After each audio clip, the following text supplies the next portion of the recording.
కొత్తగా ఇల్లు కట్టుకోవాలి అనుకుంటున్నాం. మాకొచ్చేసి మార్కెట్లో ఎస్ఎఫ్టీ కాస్ట్ 1800 ఉన్నా సరే మాకు మాత్రం 1600 1500కి అయిపోవాలి. సో అలా ఒకవేళ ఎవరైనా చేస్తారంటే నువ్వు ఇంత తక్కువకి ఎలా చేయగలవు, దేనివల్ల తగ్గిస్తున్నావు, నీ వర్క్ ఏంటని ఏం కనుక్కోమన్నమాట. వెంటనే వాళ్ళ చేతిలో సైట్ అనేది అప్పచెప్తాం. అదేవిధంగా ఒక మేస్త్రి లేబర్ కాంట్రాక్ట్కి వచ్చి మేము 250 రూపాయలకే చేస్తామండి, 270 రూపాయలకే చేస్తామండి అంటే నువ్వు ఎలా 270 రూపాయలకి వర్క్ చేయగలవు, నీ వర్క్ స్టైల్ ఏంటి, అది ఏం అడగమన్నమాట.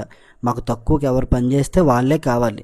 ఎందుకంటే మేము ఇంట్లో జీవితాంతం ఉండం, ఓ 25 ఏళ్ళో 30 ఏళ్ళో ఉంటాం. తర్వాత చెమ్మలు వచ్చి క్రాక్లు వచ్చినా పర్లేదు. అంతేగాని ఇప్పుడు ఈ విధంగా మాత్రం మేము పని చేయించుకోము. ఇంత క్వాలిటీ మాకు ఎందుకండి చెప్పండి. అసలు ఇంత క్వాలిటీగా మేము ఎందుకు వర్క్ చేయించాలి? మేము క్వాలిటీ సిమెంట్ కొంటాం, క్వాలిటీ బ్రిక్స్ కొంటాం, మేస్త్రికి తక్కువ ఇస్తాం. ఒకవేళ మెటీరియల్ కాంట్రాక్ట్ ఇచ్చినా సరే తక్కువ డబ్బులకి మాకు అయిపోవాలి. మేము ఈ విధంగా గోడలు కట్టించుకోము, ఇవన్నీ వేస్ట్ అనమాట వర్క్ అంతా కూడా. ఎవరైనా వర్క్ డీటెయిల్స్ పెడితే వాళ్ళకి బ్యాడ్గా కామెంట్లు మాత్రం పెడతాం, మెసేజ్లు కూడా చేస్తాం.